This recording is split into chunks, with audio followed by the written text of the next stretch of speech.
I want to start off today by thinking about the fundamental purpose of a camera. Okay. Because if you consider how we use them today, right? Like, they're largely these tools for curation. Oh, absolutely. We capture a nice landscape, or we document a milestone. Yeah. We carefully construct this, idealized version of our daily lives to just project outward. Right. It's all about the aesthetic. Exactly. Yeah. But if you strip away all of that, strip away the filters and the social media optimization, a camera has the potential to be something entirely different. That was more raw. Yeah. It can actually be a defense mechanism, like a machine utilized for one terrifyingly urgent purpose, which is to keep the people you love from disappearing entirely.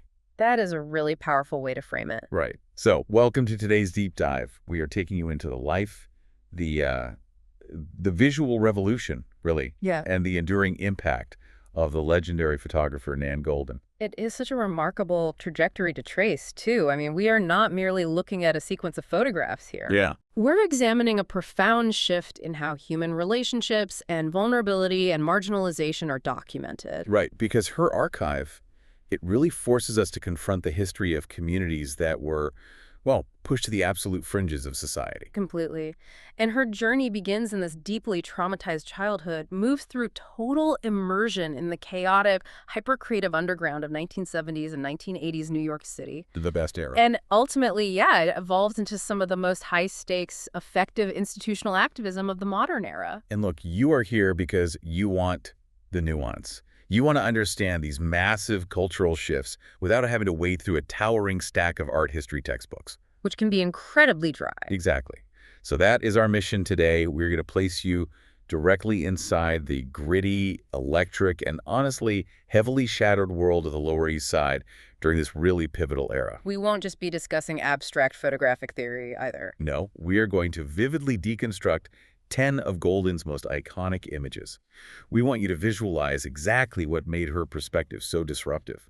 But to understand the visual language she created, we kind of have to start at the genesis of her need to document. Right.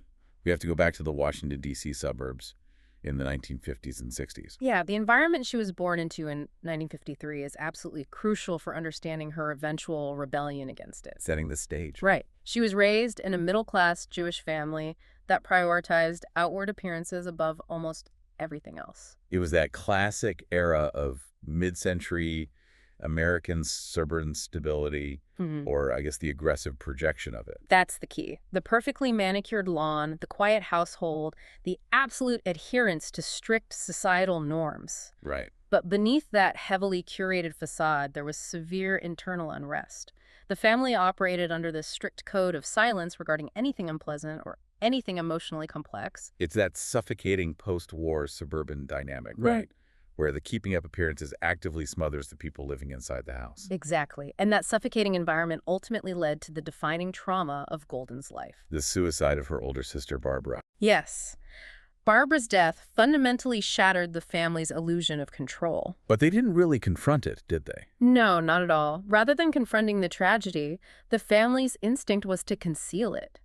They attempted to rewrite the narrative. Wow. To hide the reality of the suicide from the community and, honestly, even from themselves. I mean, for a young Nan Goldin, just watching her parents attempt to erase the truth of her sister's existence and the manner of her death has to be a profoundly radicalizing experience. It completely destroyed her trust in authority figures and societal norms. I can't imagine. But most significantly, it rewired her relationship with memory. She realized very early on that memory is fragile and that history can be rewritten or just erased by those in power. And that realization right there is the entire foundation of her artistic drive. Absolutely. Like, she didn't pick up a camera because she had a sudden aesthetic awakening. She picked it up out of a frantic survivalist necessity to secure proof of life. She has explicitly stated that her core motivation was to not lose people. Which makes perfect sense. When you experience the sudden vanishing of a sibling, and then watch the world try to pretend it didn't happen, the camera becomes a weapon against forgetting.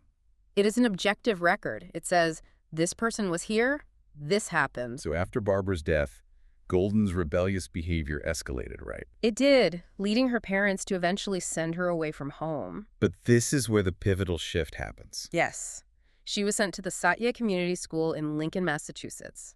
And this was not a punitive, rigid institution. It was a progressive, alternative educational environment. Right. For the first time, she found herself in a space that actually encouraged free expression rather than suppressing it. And this is where a teacher handed her a camera. It was the exact right tool at the exact right time. She finally had a mechanism to process reality on her own terms. She didn't have to rely on anyone else's narrative anymore. She could capture the truth herself. And it's fascinating because she immediately gravitated toward the margins, Yeah, even as a teenager, she started venturing into Boston.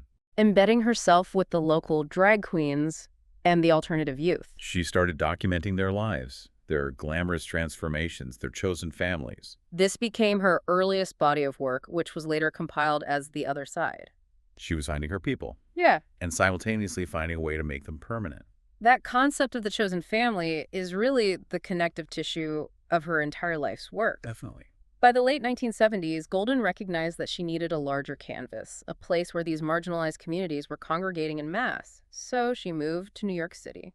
Arriving at a moment of profound urban decay and, paradoxically, an unprecedented cultural explosion. We really need to paint a picture of what downtown New York looked like in the late 70s and early 80s. Yeah, because if you walk through the Lower East Side or the Bowery today, you're seeing luxury condos, artisanal coffee shops, boutique hotels. It's unrecognizable.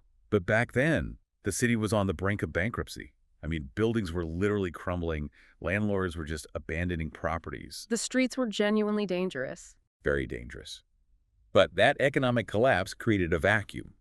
The incredibly cheap rent became a magnet for every outcast, artist, musician, and visionary in the country. It was an entirely self-contained ecosystem built on survival and radical creativity. You had the post-punk and no-wave music scenes vibrating out of basement clubs like CBGB and the Mud Club, Independent filmmakers shooting on Super 8 right in the streets. and the queer community who were escaping the conservative hostility of the rest of the country. They were building these fiercely protective havens. It was a gritty, high-stakes environment. It was just pulsing with this defiant energy. Now, when we look at how that world was typically photographed at the time, we see a really stark contrast to what Goldin was doing. Right, because throughout the mid-20th century, documentary photography was largely driven by what we call the outsider's gaze. They had these brilliant photographers, sure, but they were often tourists in the subcultures they documented. They would parachute into a marginalized community, capture the so-called freaks or the impoverished from a very safe, objective distance, and then retreat back to their own comfortable lives. The subjects were treated as fascinating specimens. Exactly. And that is the crucial distinction that elevates Goldin's work. She was not a journalist observing the East Village on assignment. No, she was deeply, inextricably embedded in the very fabric of that community. She was speaking from within the subculture, not looking down at it. The people in her frames weren't subjects. They were her roommates, her lovers, her artistic collaborators. And because the camera was simply this constant, accepted extension of her daily life, the people she photographed didn't put up their guard. The intimacy she captured was jarringly real because the relationships themselves were real. But capturing that reality meant capturing the entirety of the spectrum. And the emotional atmosphere of that era was intensely heavy. Yeah, there's this euphoric liberation, right? People discovering their true identities, throwing wild parties, creating brilliant art. But it was shadowed by immense darkness. The freedom was often fueled by severe addiction, particularly heroin, which really hollowed out segments of the community. And then came the catastrophic arrival of the AIDS crisis in the early 1980s. The profound tragedy of this era just cannot be overstated. An entire generation of brilliant, creative minds was systematically decimated by a virus. All while the political establishment, particularly the Reagan administration, largely ignored the crisis for years. Exactly. In that environment of governmental silence and societal neglect, Goldin's camera took on a devastating new weight. The visual diary of her vibrant, chosen family tragically morphed into an archive of profound grief. She was forced to document the physical deterioration and death of the very people she loved most. Which makes her original childhood motivation using the camera to not lose people feel incredibly haunting now. It does. She was fighting a war against erasure on an unimaginable scale. So how did she visually capture all of this? Because her aesthetic was a massive departure from the established rules of fine art photography. Right. Up until that point, the masters of the medium, like Henri Cartier-Bresson, were obsessed with the decisive moment. The idea of waiting patiently for the perfect mathematically balanced geometry of a scene to align before clicking the shutter. Goldin completely rejected that philosophy. Her approach was entirely antithetical to pristine focus or careful studio lighting or geometric perfection. She shot continuously, right in the middle of the chaos, mostly using 35mm cameras. But her true signature, the thing that defines her look, was the harsh, unyielding direct flash. Coupled with her use of highly saturated film. The resulting images are defined by these deep, moody colors. You get blood-red walls, the sickly yellow glow of cheap incandescent bulbs, the harsh bleed of neon city lights cutting through the darkness. And the framing is unapologetically unbalanced. She doesn't clear the frame to make the subject look heroic. You see the tangled bedsheets, the overflowing ashtrays, empty beer bottles, discarded clothing. She absolutely refused to sanitize her life to make it palatable for polite society. And those technical imperfections are precisely what make the work so powerful. When you think about what a direct flash does in a dark, cramped room, it acts like a sudden, inescapable spotlight. It strips away all artifice and shadow. It illuminates the sweat on a dancer's chest, the running mascara after a fight, the profound, bone-deep exhaustion in someone's eyes. You cannot hide behind a pose when a flash goes off inches from your face. It forces a complete collapse of the boundary between the viewer and the reality of the subject. It's the pursuit of emotional truth over aesthetic beauty. And all of these elements culminated in what is widely considered her masterpiece. An ever-evolving body of work titled The Ballad of Sexual Dependency. The title itself is a brilliant homage. It's taken from a song in Bertolt Brecht's The Three-Penny Opera. It is an incredibly fitting reference, too, because Brecht was known for confronting his audiences with the gritty, unromanticized realities of human survival, economic desperation, and complex morality. The Ballad of Sexual Dependency operates on the exact same frequency. It is an exploration of the intricate, often painful balance between romantic love, absolute dependency, power dynamics, and human vulnerability. And importantly, this work wasn't initially conceived as a static book or a sterile gallery exhibition. This is one of the most fascinating aspects of her legacy to me. Today, we view these images beautifully framed on the pristine white walls of the Museum of Modern Art. Right. But in the early 80s, the ballad was a living, breathing performance. Goldin would curate hundreds of slides and project them onto the walls of smoky, packed downtown clubs. Places like the Mud Club or Tin Pan Alley. She would operate the slide projector herself, manually advancing the images. And the audience was comprised of the very people featured in the photographs. She set the entire projection to an eclectic, emotionally charged soundtrack that mixed the Velvet Underground, James Brown, opera, punk rock. Just imagine the visceral impact of being in that room. You are standing in a dark, humid bar, the smell of stale beer and cigarettes in the air. The music is shaking the floorboards, and suddenly your own life is flashing on the wall. Your highest moments of joy. Your bitterest jealousies. The intimate violence of your relationships. The friends you were losing to addiction or illness. All of it projected larger than life. It wasn't just an art exhibit, it was a communal reckoning. It was a cinematic visual diary of a community witnessing its own existence in real time. An act of collective memory. Yes. And when the work was eventually distilled and published as a photo book in 1986, it caused a massive rupture in the history of contemporary photography. The art establishment was forced to reckon with work that dragged the most intimate, private, and messy moments of human existence directly into the public sphere. So we've established the historical context and her revolutionary methods. Right. Now we are going to dive directly into the archive. We are going to visually deconstruct 10 of her most vital images, translating the visual data into an immersive narrative for you. We will start by examining how she navigated the complex intersection of intimacy, distance, and the reality of abuse. The first image that perfectly encapsulates this tension is titled Nan and Brian in Bed, New York City, 1983.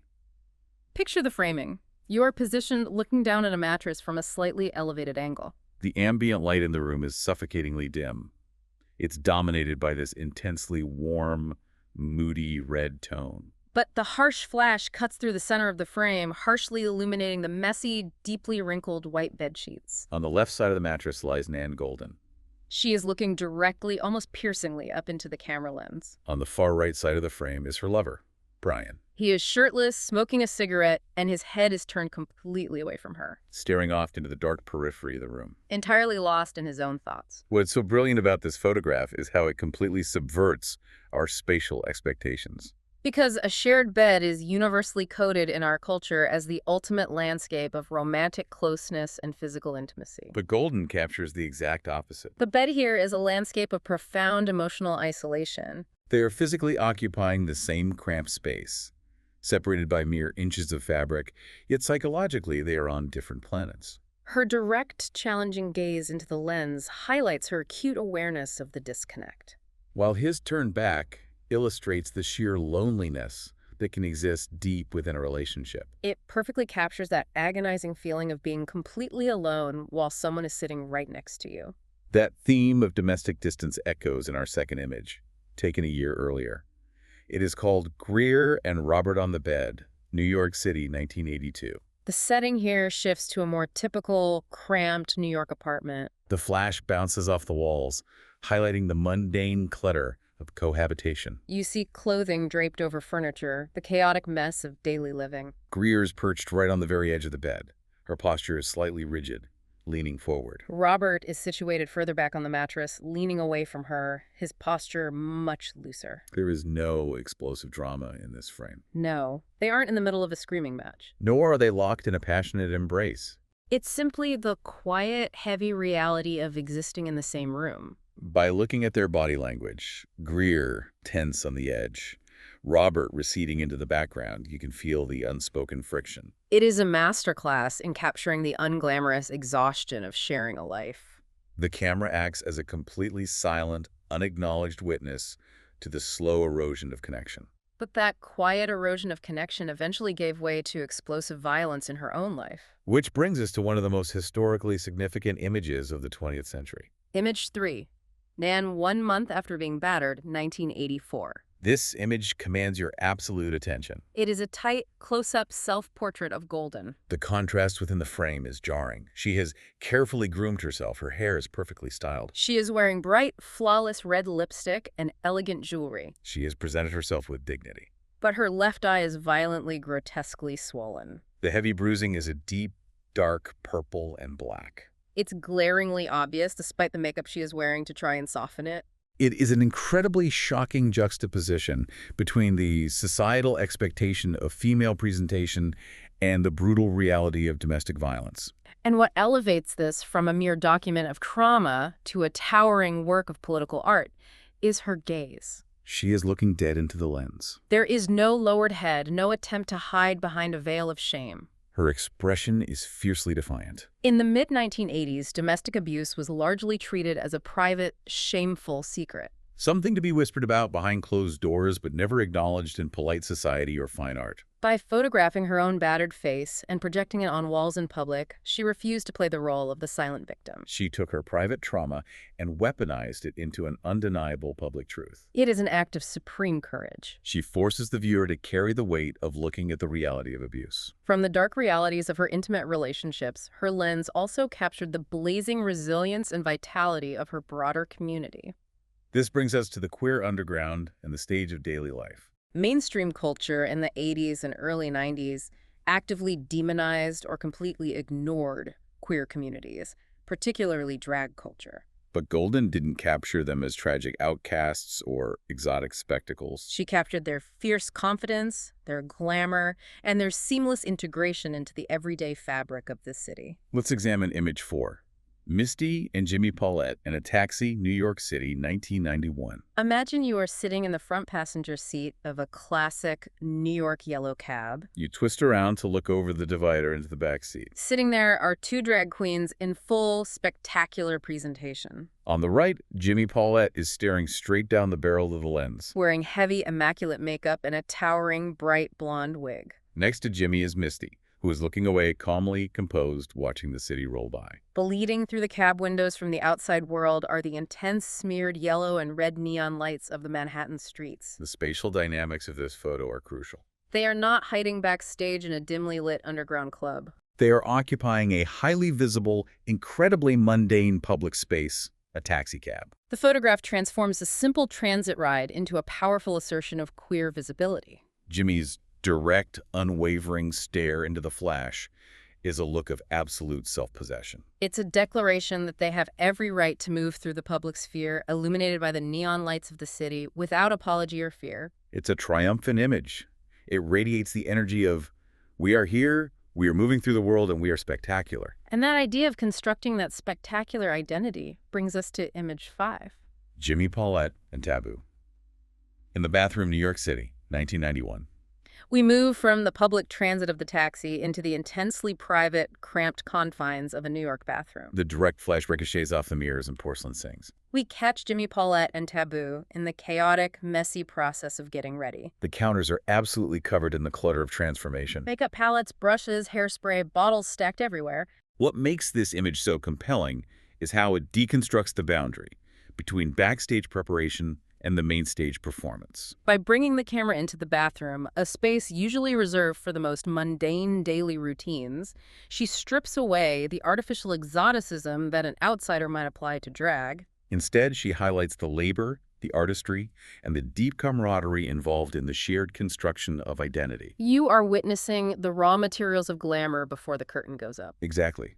It grounds the performance in shared humanity, emphasizing the intimate bonds formed in these private spaces. And those intimate bonds, those deep, chosen friendships, form the absolute emotional core of Goldin's entire archive. We must look at our next sequence of images through the dual lens of ecstatic community joy and the looming, devastating shadow of unimaginable loss. This is where the emotional gravity of the era truly anchors the work. Let's look at image 6, Twisting at My Birthday Party, New York City, 1980. Visually, this is an explosion of kinetic energy. The image is dominated by heavy motion blur. You see a chaotic mass of limbs. Arms flailing, bodies violently twisting and bending to an unseen, pounding rhythm. The camera flash fires, momentarily freezing this chaotic, spontaneous eruption of joy against a pitch-black background. If you want to understand the life force of her chosen family, this is the definitive document. There is zero posturing. No one is posing for the camera. It is sweaty, it is visceral, and it is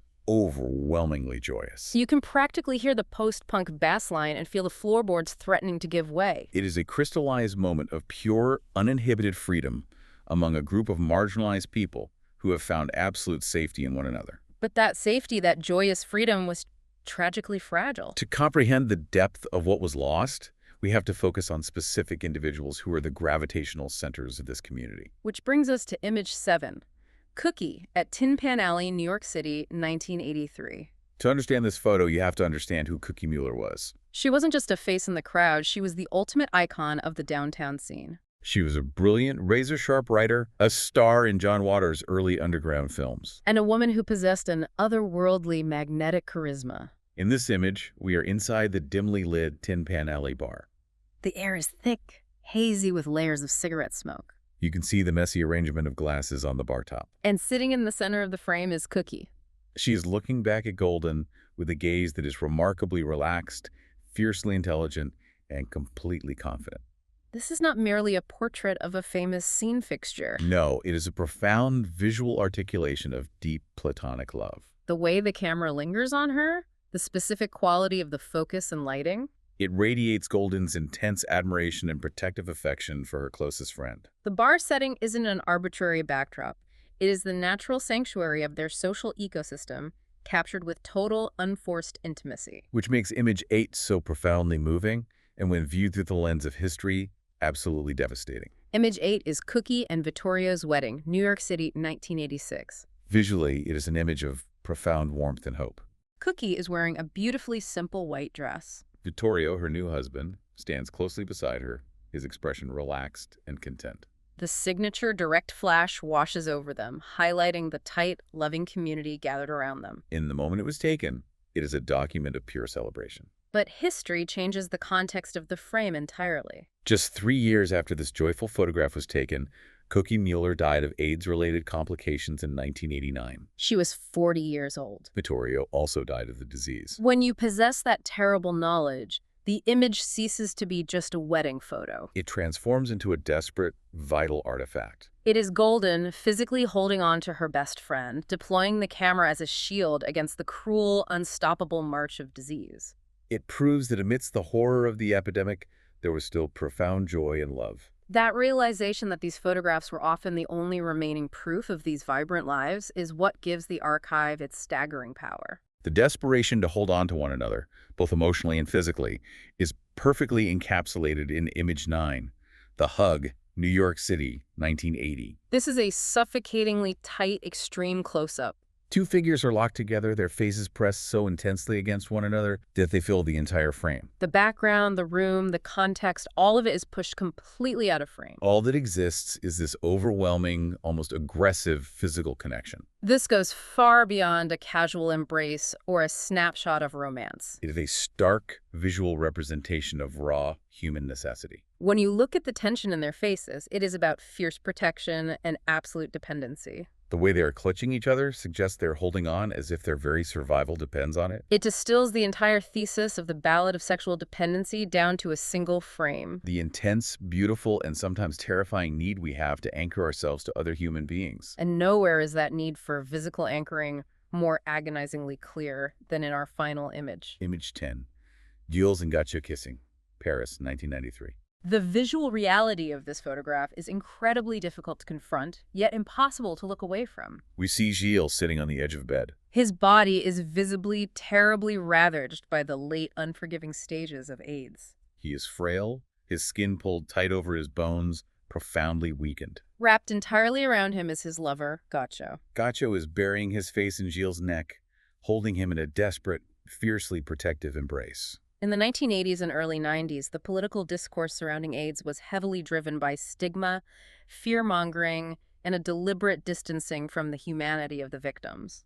This image cuts through all of that noise. It is a profound, silent meditation on the endurance of love in the absolute face of imminent, unavoidable death. It shows a man who is dying and another man who is trying, with everything he has, to shield him with his own body. It is an agonizingly beautiful testament to the horrific realities of the plague and the defiant strength of the human spirit within it. When you look at the cumulative weight of these 10 images, it becomes clear why Nan Goldin's legacy is so monumental. She didn't just document a specific time and place, she fundamentally shifted the entire paradigm of photography. She took documentary photography, which had historically been an external exercise of recording the other, and turned it violently inward. She pioneered a deeply subjective, autobiographical narrative form that simply did not exist in the mainstream art world before her. She laid the groundwork for an entire generation of artists in the 1990s and beyond. Artists who realized that their own messy, unpolished, intensely personal lives were worthy of being the center of their work. If you look at the landscape of contemporary art, her DNA is everywhere. But here's where the story takes a truly remarkable turn. Because someone who forged their entire worldview in the fires of the 1980s underground, someone with that much refusal to let human suffering be ignored, does not just fade quietly into the annals of art history. That is exactly right. As we move into the 2010s, Goldin stepped powerfully out from behind the lens and directly onto the front lines of institutional activism. Based on the historical facts outlined in our sources today, Goldin herself survived a severe, life-threatening struggle with opioid addiction. Specifically OxyContin, after being prescribed the drug for a surgery. Upon recovering, she looked around and saw a new plague devastating the country. And she recognized the exact same systemic failures she had witnessed during the AIDS crisis. In response, she founded an aggressive advocacy organization called PAIN. Prescription Addiction Intervention Now. And the target of PAIN's activism was highly specific: the Sackler family. The Sacklers were the owners of Purdue Pharma, the pharmaceutical company that manufactured OxyContin. They have been widely criticized and legally pursued for their central role in igniting the opioid crisis. But Goldin brought the fight to a very specific battlefield: the pristine halls of the global art establishment. The conflict was rooted in a profound ethical hypocrisy within the art world. The Sackler family were massive philanthropists, donating millions of dollars to the world's most prestigious museums. Consequently, their name was plastered on wings and galleries across the globe. The exact same museums that housed and celebrated Nan Goldin's photography. Goldin recognized her unique leverage.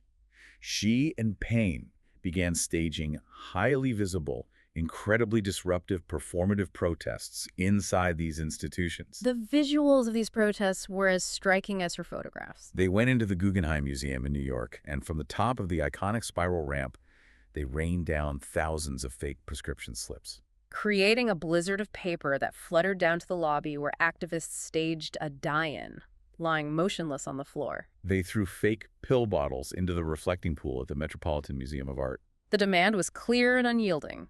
They demanded that these massive cultural institutions refuse any future funding from the Sacklers. And that they physically stripped the Sackler name from their walls, citing the family's direct connection to the catastrophic opioid epidemic. They forced the art world to confront the dark origins of its philanthropic funding. And the pressure campaign was remarkably successful. As a direct result of Payne's relentless activism, institutions like the Met, the Guggenheim, the Louvre, and the Tate ultimately did drop the Sackler name. When you look at the entirety of her life, the connection between the young girl in the Boston drag clubs and the woman dropping fake prescriptions down the Guggenheim is incredibly profound. Both her photography and her modern activism are fueled by the exact same core philosophy. She possesses an absolute, uncompromising refusal to allow human suffering, vulnerability, and marginalization to be swept under the rug by polite society or powerful institutions. Whether she is exposing the hidden bruises of domestic violence, preserving the memory of a generation lost to AIDS, or confronting the corporate architects of the opioid crisis, her message is exactly the same. You are not allowed to look away. It is a legacy of fierce, undeniable presence. Her archive serves as a permanent visual indictment of societal neglect and a beautiful monument to the resilience of the communities she loved. We have covered incredible ground today, from the suffocating silence of the 1950s suburbs, through the chaotic, neon-drenched streets of the Lower East Side, into the darkest, most tragic days of the AIDS epidemic, and ultimately to the forefront of modern institutional accountability. Nan Goldin's camera was never a tool for aesthetic perfection. It was an instrument for emotional truth. Her massive, enduring body of work is the ultimate testament that art isn't just about making beautiful objects. It was a mechanism to hold on to the people we love, to document our shared, messy, agonizing, and beautiful struggles. It is, in the end, the ultimate proof that we existed. And as we conclude our deep dive today, I want to leave you with a thought regarding how we interact with images in our own lives. In our current digital era, we document ourselves relentlessly. We take hundreds of photos a week on our phones. We adjust the lighting. We apply subtle filters to smooth out our imperfections. We carefully curate the absolute best angles of our existence for public consumption.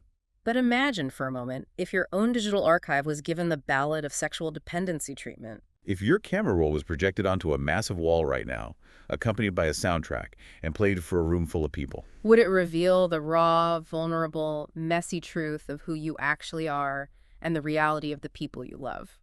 or would it merely display the polished, sanitized, fiercely guarded facade that you want the world to see?